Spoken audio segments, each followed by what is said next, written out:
Mga katambay, mga kababayan, si Kamanong po, dito po sa Tambay mga kababayan, nagbabalik po muli sa inyo para po magkomento. Mga tambay, samahan niyo po inyong lingkod.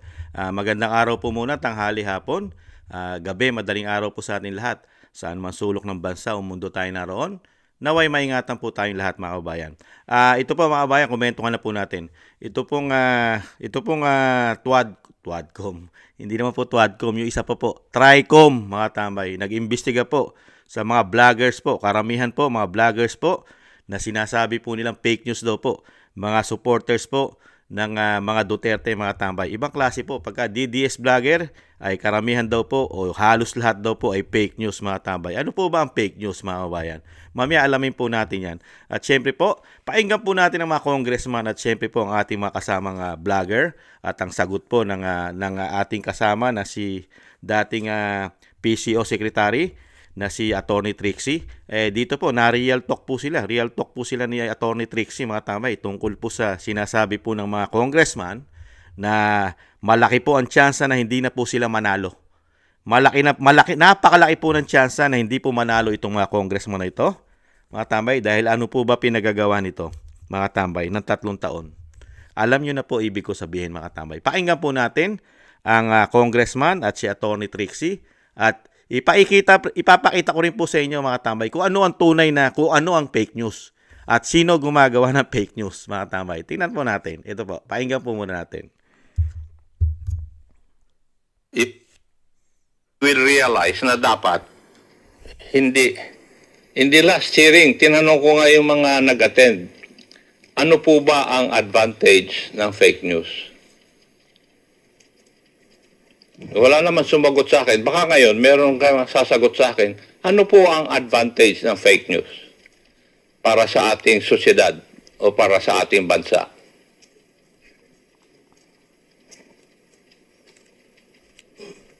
Meron po bang makakasagot sa akin nun? Sir, may I? Mr. Chair, sasagot daw? Yes, please. Hindi po kayang sagutin. Kailangan po natin ng definition ng fake news. Kasi po, merong fake news na time-bound. Totoo ngayon, bukas hindi na totoo. Katulad ni Galileo na nagsabi na heliocentric ang Excuse me, Mr. Chair. solar system. Madam, please Opo. indulge me. Ano po yung unang statement ninyo? Baka po para magkaintindihan ay i-define po natin kung ano ang fake news. Yung sumunod na statement. Kasi minsan po, ang tinatawag na fake news ay time-bound. Posibleng totoo ngayon, bukas hindi na totoo. Katulad nga po ng heliocentric versus the geocentric solar system. Naparusahan po si Galileo. Pero 600 years later, nag-apologize ang simbahan. Dahil totoo pala siya. So, what So- is the advantage of fake news? No, sir, we can only answer that question if we define what fake news is. And may I know, from your background, how would you define fake news? Sir, that's one of my problems with the proposed legislation, is that it is very difficult to pin down a definition for fake news. May I know, Marami may I po know ang what binasa. proposed legislation are you talking about? Sir, Tingnan niyo po, tingnan niyo po mga tambay. Para po kay Kamanong, walang kakwenta-kwenta po itong hearing na ito mga tambay. Fake news. Fake news. Ito po ba ang napakarami po kasing fake news. Doon po sa kabila. Lalo-lalo po yung naninira po sa mga Duterte, lalo sa Vice President at dating Pangulong Duterte. Nahandyan po ang fake news. Napakarami po nilang ginawang fake news dyan. Lalo sa pagpapabagsak ng pamilya Duterte. Hanggang ngayon po, dire-diretso po sila kung paano po nila husgahan. At fake, taong gobyerno itong mga ito Okay, parang sa akin mga tambay, taong gobyerno ka. Taong gobyerno ka. Ano po ba dapat makita sa'yo bilang taong gobyerno? Nagtatrabaho ka bilang lingkod bayan. Ang nakita ng Pilipino sa ginawa niyong trabaho, mga congressman, karamihan po nakita namin puro hearing, puro investigasyon, puro sa mga Duterte lang. Pero wala po kami nakitang hearing sa inyo na inimbestigahan nyo man lang yung flood control, pagbebenta ng ginto. Ano na po nangyari sa Maharlika Investment Fund? Ano na po nangyari? May investigasyon po ba kayo kung ano nangyari na? Bakit nailipat po ang pera ng PhilHealth? At ganoon din po ang GSIS, SSS, at PDIC. At lalo-lalo po, naimbestigahan nyo po ba yung ginawa po ng inyong institusyon na napakaraming blanco ng 2025 national budget? Na yung mga blanco inalagyan po ng 250 billion ayon po kay Congressman Ungab. Wala po ba investigasyon yan? Fake news po ba yan? Kung talagang naghahanap po kayo ng fake news, mga kababayan, kumbidahin nyo po dyan si Vice President Sara Duterte. Imbestigahan nyo po kasi napakarami niya pong sinabi sa taong bayan na 2 tao lang daw po may kontrol ng pera namin. At napakarami raw po laganap ang korupsyon sa binagoong Pilipinas. Vice President na mismo nagsabi. Pati yung kanyang DepEd Secretary, nung siya po ay naging DepEd Secretary, nalagyan daw po ng bilyon-bilyon. At pati daw ang First Lady ay kumukolekta rin daw po ng pera ayon sa Vice President. Fake news po ba yan? Fake news. Ano po ba? Masama po kasi mga kababayan, masama po kasi itong mga congressman. Hindi po kasi nagtrabaho sa atin ito eh. Ang pinagtrabahuhan po nito, politiko yata. Kapwa politiko nila. Sila po nagtrabaho sa kanila. Mga sarili lang po nila pinagtrabahuhan nila. Hindi nga po nila nasolusyonan ng 3 taon ang problema natin eh. Problema natin sa kahirapan. Kawalan ng trabaho man lang, may naitulong ba? Napakamahal na bilihin. Bigas na nga lang eh. Di ba? Mga bayarin natin, ubod ng mahal. Meron po ba nagawa mga congressman? Meron. Meron po. Ano? Issue 3 taon daw po. Puro korupsyon. 3 taon. Pamumulitika. At itong huli. Ano po nangyari? Wala man lang sila investigasyon. Kung ang ginawa po ba na kahihiyan ng bansa natin, kahiya-hiya po sa buong mundo ang bansa natin na nagpamigay po tayo. Nagpamigay po tayo ng presidente. Sa banyaga, samantalang pag meron tayong OFW, pinagtatanggol pa natin, binibigyan pa natin ng suporta para hindi magkaroon ng problema sa mga banyaga. May investigasyon po ba kayo sa ginawa po na kidnapping ng dating Pangulong Duterte? Meron po ba? Nada. Ito po mga katambay, ito po ba hindi fake news mga congressman? Pagka kasi pumapabor sa administrasyon, okay lang sa inyo. Mga tambay, ito po, tingnan niyo po yung mga nagpapakalat ng fake news. Nakita ko lang po ito eh. So hello guys, what's up? It's me again, Alicia nyo, at nagbabalik ulit para sa ating panibagong video. So mga minamahal, ito kakapasok pa lamang po na balita, breaking news. Yan o. Ano yung sabi dyan?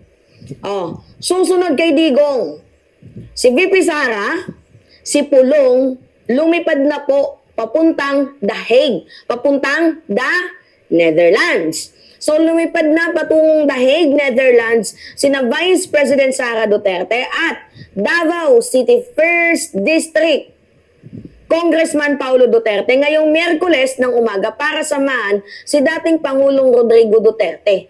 Yun nga ba yung dahilan? Sasamahan nyo nga ba ang ama ninyo or itong si VP Sara Duterte, ginawa niya na din yung opportunity, ginawa niya na din yung way para makatakas siya sa magiging posibleng warrant of arrest sa kanya laban dito nga po sa International Criminal Court. Alam niyo, nag-usap-usap kami ng grupo. Binalita ko sa kanila, sabi ko, Tingnan niyo po, hindi ba tanga ito at bobo? Tingnan nakita, hindi po ba fake news ito? Kung nag-iisip ka po, di ba? Hindi po ba ito tanga, bobo, gaga? Para daw po makatakas sa ICC dahil posible daw po, may posibilidad na maaresto ng ICC ang Vice President. Kaya daw po, isang reason daw po yun ang pagtakas kaya pumunta ng Netherlands. Kung hindi ba tangat bobo ito, saan po ba pumunta ang Vice President? Di po ba sa Netherlands, sa ICC? Kung hindi po ba bobot, gago ito doon na nga siya pumunta Kung aarestuhin siya, napakabilis siyang arestuhin doon dahil nandun na siya. Hindi ba tangat bobo ito? Hindi po ba fake news ito, pero okay lang po ito sa mga congressman. Ito pa po isa pinakakalat niyan.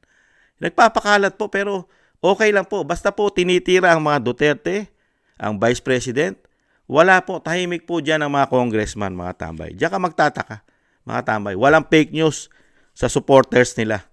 Ibang klase po. Pero sila po yung maraming karga-arga na issue ng korupsyon, mga katambay. Ito pa po isa pinakakalat nito. Pakinggan po ninyo. Grabe talaga to, mga minamahal. Dahil lang sa posisyon?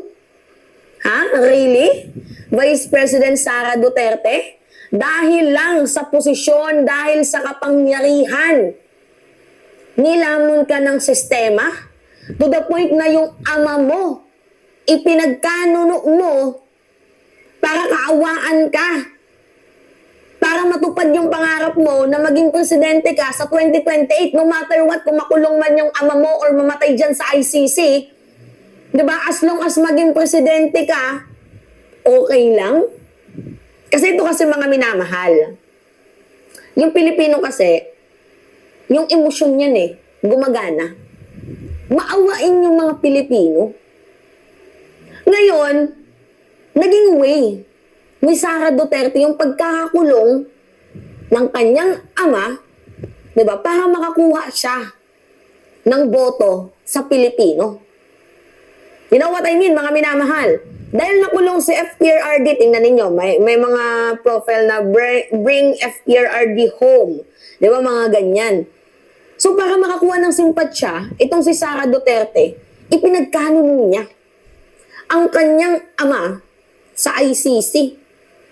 Pinauwi niya ng Pilipinas kahit alam niya na yung kanyang ama ay makukulong o di kaya mamamatay sa sama ng loob doon sa the Netherlands. Kasi kung ako mga minamahal yung yung anak, okay, sige, may ginawang kasalanan yung ama ko. Pero syempre, dugot laman mo din yun Ama mo yun. Yung palaki sa'yo, tumulong sa'yo. And for me, the right thing to do, kung ako yung tatanungin, syempre, ama ko yun, diba? Yung unang iisipin ko dyan, hindi pwedeng makulong yung ama ko. Gagawin ko lahat ng sandata para hindi makulong yung ama ko. Gagawin ko lahat. Kahit ano pa mang paraan, pangit man sa kanila tingnan, basta yung ama ko kasama ko sa pili. Oh, yan, nakita niyo po. Nakita niyo po, hindi po ba fake news yan? Hindi po ba? Pangungutya na po ito. You know, yung dating Pangulo Duterte, mga tambay, abogado yon, piskal. At siya, hindi po siya natatakot makulong sa Pilipinas. At siya, alam niya ang proseso ng batas. Kung siya man ay aarestuhin, di ba? Saan po siya unang dadalhin? Sa korte. Iyaharap po siya sa korte. Iyaharap. Hinarap po ba sa korte ang isang akusado na pinagbibintangan nila? Di po ba hindi? Kinidnap. Puwersahan, dinala sa The Hague, sa Netherlands. At yung sinasabi nito, mga tambay, yung sinasabi po nito ni Alicia Mo, mga tambay, ibang klase po. Kung sinasabi po niya itong fake news na babae na ito, fake news po ito You know? Pagbintangan mo ang isang vice president na pinagkalulo niya para sa kanya ambisyong presidente at sinasabi niya magiging way ang kung sakali man daw, wag naman sana na ipagpahingahin sa The Hague o sa Netherlands ang dating Pangulong Duterte. Isa daw pong way ito para maging Pangulo ang Vice President. Hindi po ba ito nag-iisip? Hindi po ba ito tanga? At boba? Di ba? Kung ganyan po ang pag-iisip ng mga kalaban sa politika ng Vice President, gagawin. Mga bobo rin ba sila? Hindi nga, bobo ba sila? Dahil mananalo instant kung yan ang iniisip mo. Instant mananalo kasi nangyari na nga yan di ba? May example na tayo. Nangyayari kasi in example niya. Yung nangyari kay Pinoy, namatay ang nanay. Nung namatay ang senior, ang Aquino senior, nanalo ang nanay. Nung mamatay ang nanay, nanalo ang anak. Yun ang ginagawa niyang reason. Yun ang kanyang example, mga tambay. Kaya lang ang point natin dito. Dapat mo bang kidnapin Dapat mo bang kidnapin ang dating Pangulong Duterte at dalhin mo sa Netherlands, sa The Hague, sa ICC, para lang manalo si VP Sara? Ganun po ba? Hindi po ba bobo tanga ito? Kanino po ba pumapabor yun? Kanino po ba pumapabor yun? Di ba pabor kay Vice President yun? Hindi pabor yun sa mga demolition job na gumawa sa kanya, mga pamumulitika sa kanila. Hindi papabor yun eh. Dahil una-una, nakanino ang simpatsya ng tao. Di pa nasa mga Duterte na nga. Kahit hindi mo pa dinadala ang dating Pangulong Duterte sa Netherlands, sa The Hague, hindi pa nila kinikidnap. Panalo na rin mismo. Panalo na si BP. Kaya nga pinababagsak dahil malakas. Saan ka nakakita na pinababagsak na mahina? Sige nga. Di po ba? Kaya nga nila pilit pinababagsak ay dahil malakas na. Kaya nga pilit nila itinatapo na. Di po ba? Sila na inapi. Inapi na nga sila. Hindi na sila nakakuha ng due process. Mga tambay. Tapos sasabihan pa ng mga maraming congressman na fake news. Samantalang itong babae na ito, grabing magsalita. Grabing kutsain ng mga dating Pangulong Duterte. Grabing kutsain ng Vice President. Pero wala man lang itong investigasyon. Hindi man lang ito nakikita ng mga congressman. Grabe po. Yung kamatayan na ang pinag-uusapan niya. Sinisingit niya na yung kamatayan ng dating Pangulong Duterte para lang sa Vice President Sara Duterte dahil sa sinasabi niya na ginamit. Hindi po ba fake news yun? At yung isa pang pinakakalat niya fake news na nakaraan, dahil magtatago, tatakasan. Di po ba? At ang pinakamabigat dito mga tambay, dito po sa ginagawa nitong babae na ito, marami pong naniniwala. Marami pong napapaniwala. Dahil nga sinasabi nga po natin, ang maniniwala po rito, karamihan po, mga adik. Mga ayaw doon sa mga ginawang kapayapaan ng dating Pangulong Duterte. Ayaw po ng mga adik yan. Ayaw po ng mga kriminal yan. Lalo-lalo po ayaw ng CPP and PNDF yan. At lalong-lalong ayaw ng mga korap na politiko yun. Yung ginawa ni dating Pangulong Duterte. Kaya nga po mga tambay, yung sinasabi nga po natin dito, napabagsak na po daw nila sa tingin nila dahil hindi na mahirapan na makabalik hanggang hindi naaayos o napapawalang sala ang dating Pangulong Duterte doon sa ICC, mga tambay, mahihirapan pa makabalik sa Pilipinas. Mga katambay, ang nakikita ko na lang po dyan, mga kabayan, pag tumulong na po ang malalaking bansa, nagsalita na po kasi ang Amerika na kinundi na po nila ang ICC. Nagsalita na po ang presidente ng Amerika, si President Trump, na kailangan pong ibalik sa Pilipinas yan. Nagsalita na rin po ang Russia, ang China, at sa Europa may mga nagsalita na rin po mga leader dahil kahiya-hiya po ang ginawa po ng ating bansa. Kahiya-hiya. Pero, nasa ICC po ang desisyon yan.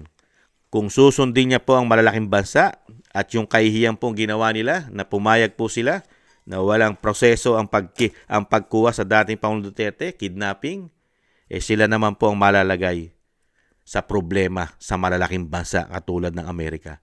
Kaya nga po rito mga katambay, yung sinasabi pong fake news, hindi po fake news yun. Totoo po yun. Totoo. Hindi po ba totoo na pinababagsak ang mga Duterte? Sobra po nila imbestigahan. Hindi po ba totoo yun? Na one-sided lang po ginawa ng mga congressman? Imbestigahan mo na imbestigahan ng Vice President samantalang hindi mo iniimbestigahan ng Presidente. Hindi mo rin iniimbestigahan ang inyong institusyon, ang Senado at ang Kongreso. Wala nag-iimbestiga sa isang damukan na korupsyon. Puro pagpapabagsak, pamumulitika. Kaya nga po dito, dahil nga po nasa The Hague na po ang dating Pangulong Duterte, ang isusunod po nila dyan ay ang Vice President. Planado na po nila yan. Komento ko po. Planado po nila talaga yan. Inuna lang po nila ang dating Pangulong Duterte. Nakaposisyon na rin po sila. Di ba? Pinipilitin po talaga nila yan. Dahil nga po, napilit po nila kahit napakaraming paglabag sa batas ang ginawa nila sa dating Pangulong Duterte. Napilit po nila. Dahil sila po ang nasa kapangyarihan, nasa power. Kaya nga sabi ni Vice President, walang makukuhang hustisya ang mga Pilipino at katulad ng pamilya niya. Mismong sila, walang makukuhang hustisya kasi sila'y nakaposisyon. Lahat kaya nilang gawin, pati paglabag dahil sila'y nasa posisyon. Kontrolado nila lahat. Kaya nga po, ang isusunod po nila yan, ang Vice President. Hindi po nila titigilan yan hanggang hindi po bumabagsak yan. Kasi yan po ang tinik sa kanilang mga ambisyon na hindi na mawala o hindi na matanggal sa kanila. Ang kanilang mga kapangyarihang hawak sa ngayon. Yan po. Dire-diretso na po yan. Nakita nyo po, gigil na gigil. Gigil na gigil ang komunista, ang CPP, NP, NDF, Makabayan Black. At ang ating gobyerno, gigil na gigil. Di ba? Ang mga congressman, gigil na i-impeach. Madaliin na ang impeachment ng Vice President. Di ba? Kaya nga po, planado na po nila yan. Ganyan po. Kaya po yung sinasabi po itong si Mimay na ito, Mima sabi lang, mga tambay, puro fake news. Hindi po ganyan ang mga Duterte. Lumalaban po yan. Handa po magpakulong yan. Handa po magpakulong. At handa nila pong harapin kung ano ang problema ibinabato sa kanila.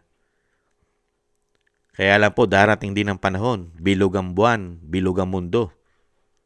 Paano naman pagka hindi na sila nakaupo? Sa dami po na anomalya na pinasabog ni Vice President Sara Duterte at ni dating Pangulong Duterte na mga istapang ginawa sa ating kaperahan. Sa tingin nyo, ang pinababagsak lang nila, hirap na hirap, puro illegal pa ang ginawa, pamilya Duterte lang. At ang mga supporters nito, katulad ng mga vlogger. Sa tingin nyo, gaano naman karami ang karga-karga nitong binagoong Pilipinas na anomalya? Sige nga. Ito, puro may katotohanan ito. Puro issue ng pera ito. Issue ng pera. Issue ng pamumulitika. At lalo-lalo na yung issue na ginawa nila sa 2025 national budget. At ang pinakamasama pa, itong dating Pangulong Duterte, issue pa rin po yan. Na talagang binastos po nila ang ating soberenya. Ang ating judicial system natin, binastos nila. Mga kabayan, ibang klase po. Ano po ang sinasabi lang nila? Ano po ang pinagmamalaki lang nila sa atin? Nasabing tama ang proseso. Ipinipilit po nila yung RA 9851. 9851 RA. Pinipilit po nila na tama ang ginawa nila. Paano tatama yun? Ni hindi mo man lang idinaan, ipinagpaalam man lang, sa korte, sa judicial, sa hukuman, sa Korte Suprema. Ipinamigay mo dating Pangulong Duterte. Mga taksil, mga hudas ng bayan, mga tambay. Ito pong klase. Kaya po mga kabayan, yung sinasabi ko nga po, anong fake news? Ano kayang fake news dito sa mga congressman? Anong klaseng fake news kaya ang hinahanap nila? Yung sinabi nga po natin, fake news po ba lahat na namulitika sila ng 3 taon? Puro issue ng pera ng 3 taon, lalo-lalo ang 2025 national budget. Fake news po ba yun? Yung ginagawa po nilang mga panggigipit, fake news po ba yan? Samantalang sa kabilang side, sa supporters ng mga Marcos ng binagoong Pilipinas, walang fake news, puro paninira, mga kabayan. Yan po ba ang tama? Yan po ba ang tamang ginagawa ng mga congressman natin ngayon, mga kabayan? Sa tingin nyo, tumatama po ba ito? Para lang mapagtakpan ang kanilang mga issue? Di ba? Ganyan po ginagawa ng mga congressman ngayon Para po mapagtakpan ang mga issue nila, lalong-lalo ang 2025 national budget at ang kanilang hindi nila maipaliwanag na ang kanilang pondo ay wala pong public hearing. Hindi po tayo nakakita ng public hearing ng kanilang mga pondo. Lalong-lalo mga congressman, magkano kaya mga pondo niyan? At hindi po natin nakikita mga tambay kung paano po nila inuubos ang pondo po ng bayan Dahil po, ang ayon na rin po kay SAS, ang MOE nila, ang MOE at extraordinary expenses ay liquidation by certification lamang. Mga tambay, kamusta na po kaya ang kanilang mga travel fund? Confidential fund? Di ba? Mga extraordinary fund na hindi po alam ng mga publiko. Fake news po ba yan?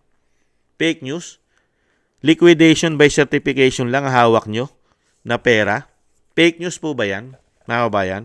Kaya po mga kabayan, maging matalino na po tayo.